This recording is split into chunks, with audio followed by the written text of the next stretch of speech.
में चला गया, उसने जो पृथ्वी पे किया वो बदला नहीं जा सकता। So you choose, you want an ordinary story, आप एक आम साधारण कहानी, और you want to write a glorious story. ये आप कहते हैं प्रभु मैं ऐसे जाने वाला नहीं हूं, एक ही लाइफ है। अपने पड़ोसी को बोलो मैं ग्लोरियस स्टोरी लेकर जाऊंगा।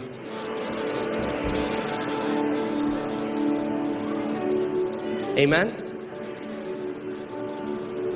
आप डिसाइड करो कि जब आप परमेश्वर के राज्य में प्रवेश करोगे, देखिए कितने ऐसे मसीह हैं, कितने ऐसे बिलीवर हैं जो जिन्होंने उद्धार पाया मगर हमेशा सेल्फिश जीवन जिया, अपने लिए जिया, अपने बारे में सोचा, केवल अपने लिए प्रार्थना करी, कलीसिया गए तो अपने लिए गए, बाइबल पढ़ी तो अपने लिए पढ़ी, केवल अपने लिए जिया। और जब वो मर जाएंगे, परमेश्वर के बेटे और बेटियां जरूर स्वर्ग जाएंगे क्योंकि उद्धार उन्होंने पाया, लहू से वो धोए गए, अनंत जीवन उन्होंने पाया। मगर जब वो स्वर्ग जाएंगे तो वो ऐसा होगा जैसे भीड़ में एक बंदा घुस गया, पता भी नहीं चला। और फिर अगर आप हैं, आपने मसीह में वो जीवन जिया जो आपने औरों के लिए जिया, आपने रात को घुटने टेके उन लोगों के लिए जिनके लिए पवित्र आत्मा ने आपको बोला, आपने आंसू बहाए अपने कमरों में, कोई अगर बीमार है उसके लिए, अगर आपने किसी और के लिए जिया, तो जिस दिन आपका घर जाने का समय आएगा पूरा स्वर्ग आपका इंतजार कर रहा होगा। साधारण एंट्री, भीड़ में नहीं घुसोगे, भीड़ में नहीं घुसोगे, सेलिब्रेशन होगा स्वर्ग में।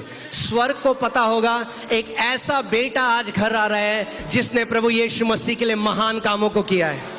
अब आप डिसाइड करो आप कैसे घर जाना चाहते हो, भीड़ में घुस के, या जब आप स्वर्ग जाओ तो इधर से भी लोग झप्पी पाए आपको, उधर से भी झप्पी पाए, इधर से भी झप्पी पाए, और आपको बोले कि आपकी वजह से मैं आज स्वर्ग में हूं, आपकी वजह से मेरे पिता पृथ्वी पे ठीक हुए, आपने जो प्रार्थना करी उसकी वजह से मेरा बेटा बुराई के रास्ते को छोड़कर परमेश्वर के रास्ते में आया। आमीन।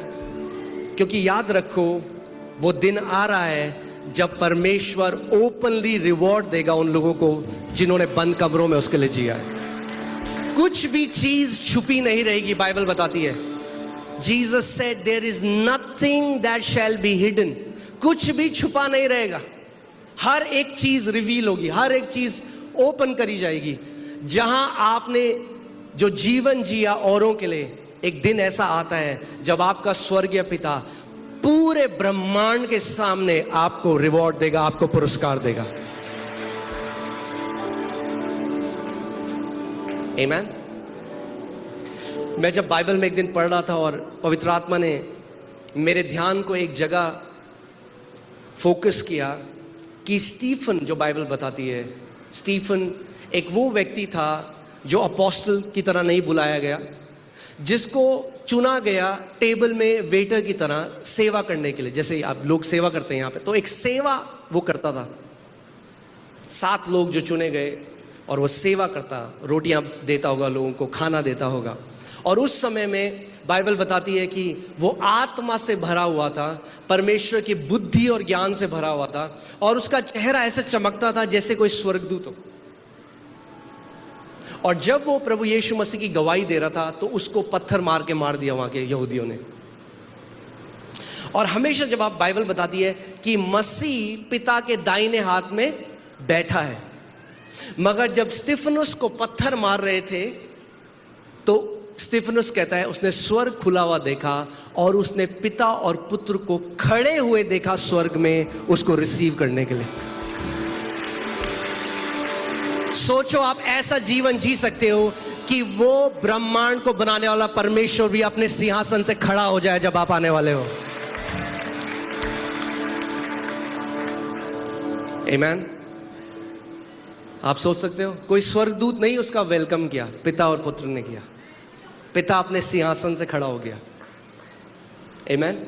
सो दीर्घ आयु तो हम जिएंगे, मगर आप समझिए दीर्घ आयु केवल नंबर नहीं है। It's not just about quantity, it's about quality. केवल नंबर की बात नहीं है। उस 100 में जितना भी आप जीते हैं, आप परमेश्वर के लिए कितना जिए।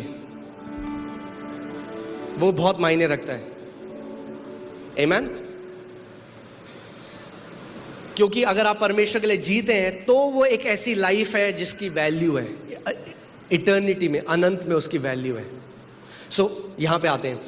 यहां पे परमेश्वर का वचन, ये बहुत ही एक प्यारा वचन है जो मेरे दिल के बहुत करीब है। और यहां पे परमेश्वर का वचन कहता है, क्योंकि परमेश्वर की ईश्वरीय सामर्थ ने हमें सब कुछ जो जीवन और भक्ति से संबंध रखता है, कितना कुछ,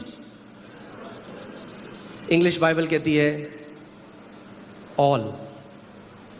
और आपको पता है ना, हिब्रू और ग्रीक में ऑल का मतलब क्या है?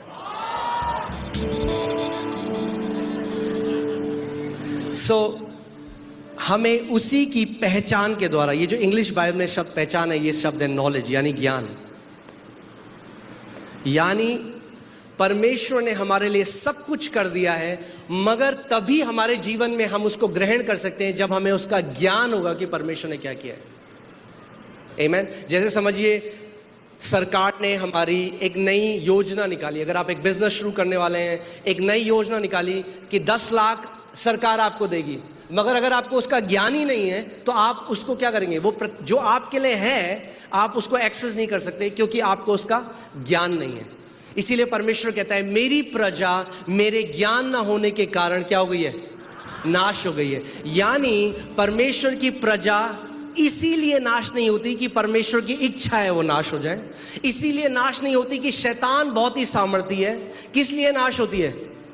क्योंकि उन्हें परमेश्वर का ज्ञान नहीं है। मेरी प्रजा मेरे ज्ञान न होने के कारण नाश हो गई है। यानी अगर आपको परमेश्वर का ज्ञान होगा तो क्या होगा? आप नाश नहीं होगे। आमीन। आप एक लंबा जियोगे। जिसने